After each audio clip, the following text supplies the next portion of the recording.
Good morning, student. Today we will discuss about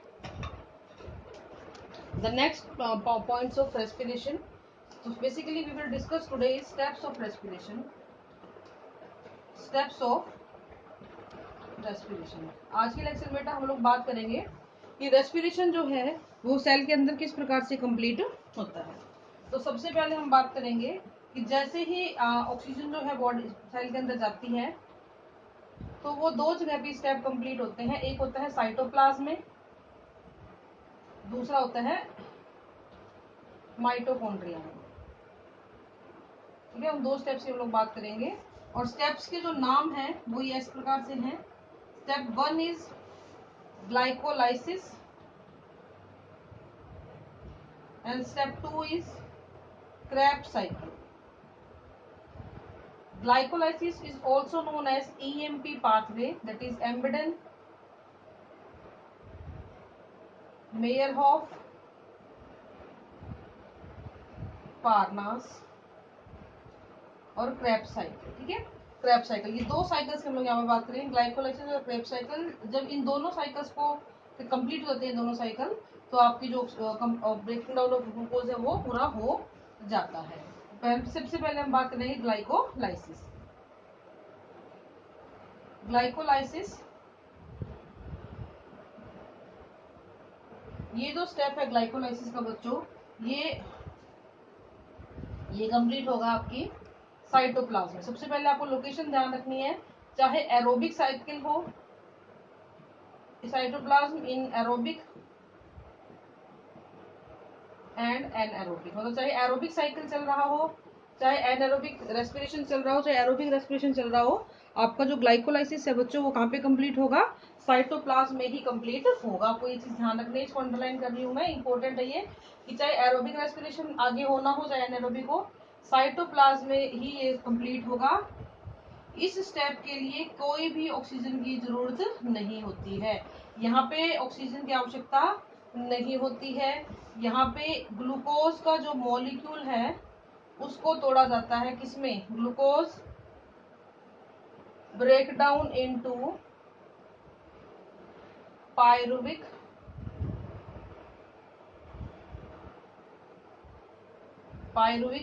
acid. तो basically इस pathway के अंदर ग्लूकोज को एक सीरीज ऑफ रिएक्शन होती हैं जिसके द्वारा तोड़ जाता है 2 पायरुविक एसिड में। और ये पायरुविक एसिड जो है ये बनता है कहाँ पे? साइटोप्लाज्म के अंदर। तो बेसिकली ये जो रिएक्शन आपको देखने को मिल रही है ये कहाँ पे होगी? साइटोप्लाज्म के अंदर होगी। बहुत लंबी रिएक्शन है, जैसे ग्लूकोज से ग्लूकोज 6 फॉस्फेट बनेगा, फिर फ्रक्टोज 6 फॉस्फेट, फिर फ्रक्टोज 1,6 डाइफॉस्फेट, फिर डाइहाइड्रोक्सिस्टोन फॉस्फेट। तो इस तरीके से एक सीरीज ऑफ रिएक्शंस होती हैं, लेकिन हमें उतनी की आवश्यकता नहीं है। हमें सिर्फ ये समझना है कि जब ग्लाइकोलाइसिस हो, देखो इस वर्ड को आप पढ़ो, ग्लाइको और लाइसिस। ग्लाइको वर्ड यहाँ पे ग्लूकोज के लिए आया है और लाइसिस का मतलब होता है to break down.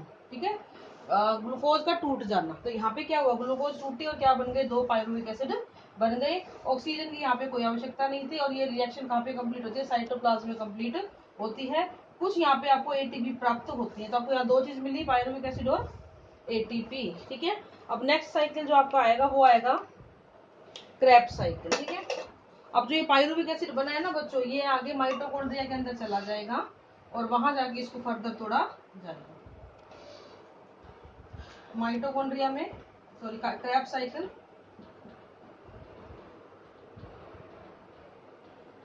In mitochondria, ये माइटोकॉन्ड्रिया में होगा। तो ये जो स्टेप है, जो साइकिल है, ये कहाँ पे कंप्लीट होगा बच्चों? माइटोकॉन्ड्रिया में ये स्टेप जो है आपका कंप्लीट होगा। दूसरी इंपॉर्टेंट चीज, अगर ये ऑक्सीजन की प्रेजेंस में हो कंप्लीट, तो उसको हम क्या बोलेंगे? Aerobic respiration. ये इंपॉर्टेंट चीज है यहाँ पे, एरोबिक रेस्पिरेशन इसको बोला जाएगा।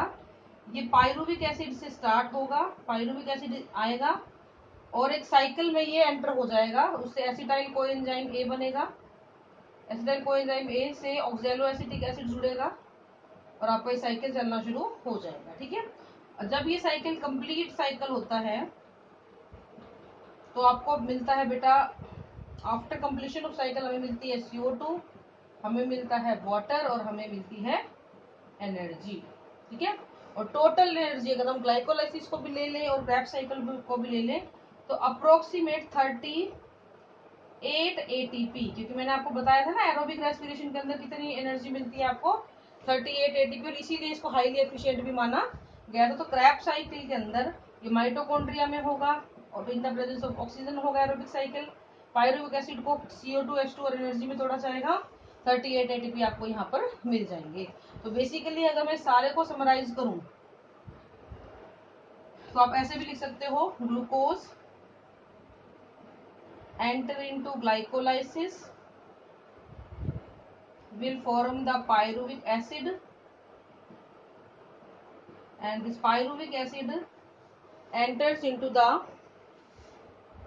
Krebs cycle and will form CO2 plus water plus energy। इस साइकिल को आपने ग्लाइकोलाइसिस बोला, इसको आपने क्रेब्स बोला। ये होगा साइटोप्लाज्म में और ये होगा बेटा आपका माइटोकॉन्ड्रिया। ठीक है, तो ये आपका पूरा कंप्लीट एरोबिक रेस्पिरेशन इस तरीके से कंप्लीट हो जाता है। अब हम बात करेंगे कि अगर ये पायरुविक एसिड इसको एब्सेंस ऑफ ऑक्सीजन मिल जाए, अगर यहाँ पे ऑक्सीजन मिले ही ना, इन एब्सेंस ऑफ ऑक्सीजन, तो आपको पता है क्या बनेगा, या तो बनेगा इथाइल एल्कोहल, कार्बन डाइऑक्साइड और 2 एटीपी यानी 2 एटीपी, या फिर आपको मिलेगा लैक्टिक एसिड प्लस 2 एटीपी। तो अब इस स्टेप को हम लोग बोल देते हैं, इस वाले स्टेप को, जैसे एब्सेंस ऑफ ऑक्सीजन में एनाएरोबिक रेस्पिरेशन। तो ये आपको ध्यान रखना है, एरोबिक कब कहा जाता है और एनाएरोबिक कब कहा जाता है। तो these are the steps of respiration. I hope आपको समझ में आया होगा। अब हम बात करेंगे रेस्पिरेशन इन एनिमल्स। एनिमल्स को जब भी रिस्पायर करना होता है ना बच्चों, respiration in animal,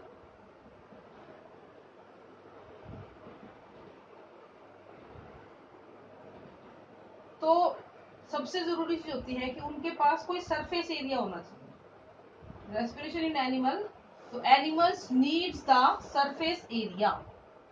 surface area होना चाहिए through which exchange of gases can take place। exchange of gases can takes place। ठीक है, तो ये सबसे इंपॉर्टेंट लाइन है बेटा, यहाँ पर आपको नोट भी करनी है ये चीज कि रेस्पिरेशन अगर एनिमल कोई भी परफॉर्म करते हैं तो उनके पास जो होती है एक्सचेंज ऑफ गैसेस के लिए कोई सरफेस एरिया होना चाहिए, क्योंकि उनको ऑक्सीजन एनवायरनमेंट से लेनी है और CO2 एनवायरनमेंट में छोड़नी है। तो इस सरफेस को हम लोग रेस्पायरेटरी सरफेस भी बोल देते हैं। इस सरफेस को हम लोग क्या बोल देते हैं बच्चों, रेस्पायरेटरी सरफेस भी इसको बोल दिया जाता है। ये इंपॉर्टेंट बात है, आपको ध्यान रखनी है। अब यहाँ पे क्या होगा, कुछ एडेप्टेशन है जो इस रेस्पायरेटरी सरफेस के द्वारा ली गई है या अडॉप्ट की गई है। तो अगला हेडिंग है एडेप्टेशन ऑफ रेस्पायरेटरी सरफेस। मतलब रेस्पायरेटरी सरफेस ने अपने आप को ऐसा क्या कर लिया, ऐसे क्या उसने एडेप्टेशन ले लिए कि वो मैक्सिमम एक्सचेंज ऑफ गैसेस कर सके। सबसे पहली चीज large surface area. Surface area respiratory surface, वो जो जगह है ना जहां से एक्सचेंज ऑफ गैसेस होनी है, वो एरिया काफी बड़ा होना चाहिए, लार्ज सरफेस एरिया होना चाहिए। दूसरी चीज, surface area should be moist. जो एरिया है, वो जगह है, वो मॉइस्ट होना चाहिए, सूखा नहीं होना चाहिए। शुड बी मॉइस्ट और वेट। मॉइस्ट और वेट, गीला रहे, नमी रहे उसके अंदर। ठीक है, तीसरी इंपॉर्टेंट चीज, richly supplied with blood. Surface area के आसपास ब्लड की सप्लाई बहुत ही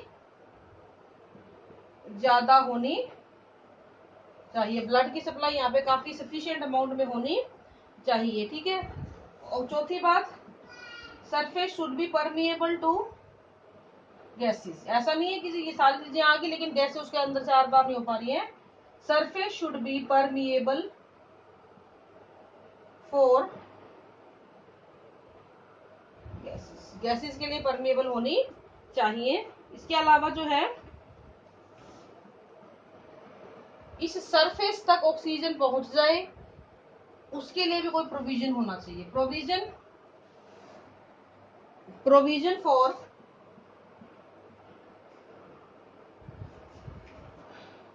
sending gases to the surface। ठीक है, जहां पे एक्सचेंज ऑफ गैसेस होना है ना, वहां तक भी तो ऑक्सीजन पहुंचे, तो उसके लिए भी प्रोविजन होने चाहिए। और वो प्रोविजन क्या हो सकते हैं? वो प्रोविजन हो सकते हैं बच्चों आपकी जो आपके रेस्पिरेटरी ऑर्गन्स है उसके बारे में। ठीक है, तो ये कुछ अडेप्टेशन है या कुछ कैरेक्टरिस्टिक्स आप मान सकते हो सरफेस एरिया की। भाई रेस्पिरेटरी सरफेस है, कोई सरफेस एक्सचेंज ऑफ गैसेस करेगी ना, तो ये चीजें होनी चाहिए। उसका सरफेस एरिया बड़ा होना चाहिए ताकि मैक्सिमम एक्सचेंज ऑफ गैसेस हो सके। ये मॉइस्ट रहना चाहिए, नमी होनी चाहिए इसके अंदर, इसके आसपास ब्लड की सप्लाई काफी अच्छी होनी चाहिए, इसके पास परमिएबिलिटी होनी चाहिए ताकि ऑक्सीजन और CO2 बड़े इजीली इसमें से आर पार हो सके।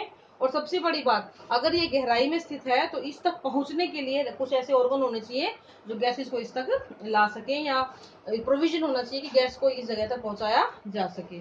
सो ये आपके हो गए बेटा एडेप्टेशन किसी भी रेस्पिरेटरी सरफेस के लिए। ठीक है, अब नेक्स्ट में हम बात करेंगे respiration in small animal.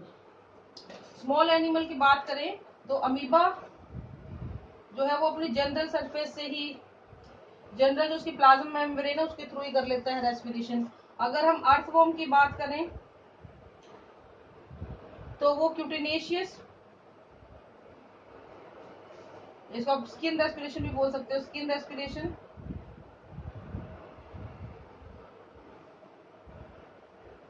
क्यूटिनेशियस respiration भी बोल सकते हो। अगर हम फ्रॉग की बात करें तो वो स्किन से भी करता है और लंग से भी करता है। अगर हम इंसेक्ट की बात करें तो इंसेक्ट जो होते हैं बच्चों वो रेस्पिरेशन कर सकते हैं ट्रैकिया से।